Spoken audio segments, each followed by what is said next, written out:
ಒಂದು ಕಾಲದಲ್ಲಿ ಕೈಯಲ್ಲಿ ಕೋಟಿ ಕೋಟಿ ಹಣ, ಸುತ್ತಲೂ ಗ್ಲಾಮರ್, ಇಡೀ ಭಾರತವೇ ಇವರ ಲೈಫ್ ಸ್ಟೈಲ್ ನೋಡಿ ದಂಗಾಗಿತ್ತು. ಇವರೇ king of good times Vijay Mallya. ಅಂದ್ರೆ 9,000 ಕೋಟಿ ಸಾಲ ಮಾಡಿ ಇಂಡಿಯಾದಿಂದ ಓಡಿ ಹೋದ ಈ ಕಿಂಗ್ ಇವತ್ತು ಲಂಡನ್ ನಲ್ಲಿ ಕಷ್ಟದಲ್ಲಿದ್ದಾರಾ ಅಥವಾ ಇಂದಿಗೂ ರಾಜನ ತರನೇ ಬದುಕುತ್ತಿದ್ದಾರಾ?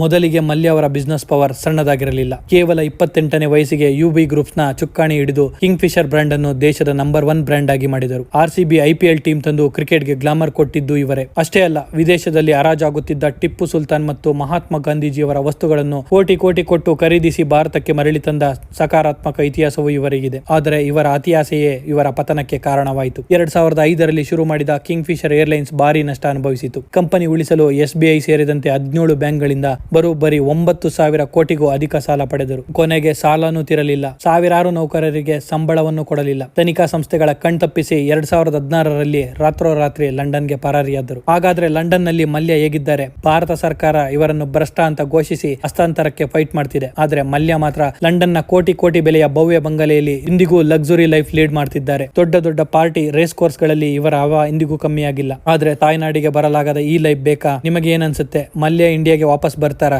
ಕಾಮೆಂಟ್ ಮಾಡಿ. ಇಂಥದ್ದೇ ಇಂಟ್ರೆಸ್ಟಿಂಗ್ ಸ್ಟೋರಿಗಳಿಗೆ ಕನ್ನಡ ಬ್ಲೆಂಡ್ ಚಾನೆಲ್ ನ ತಪ್ಪದೆ ಸಬ್ಸ್ಕ್ರೈಬ್ ಮಾಡಿ.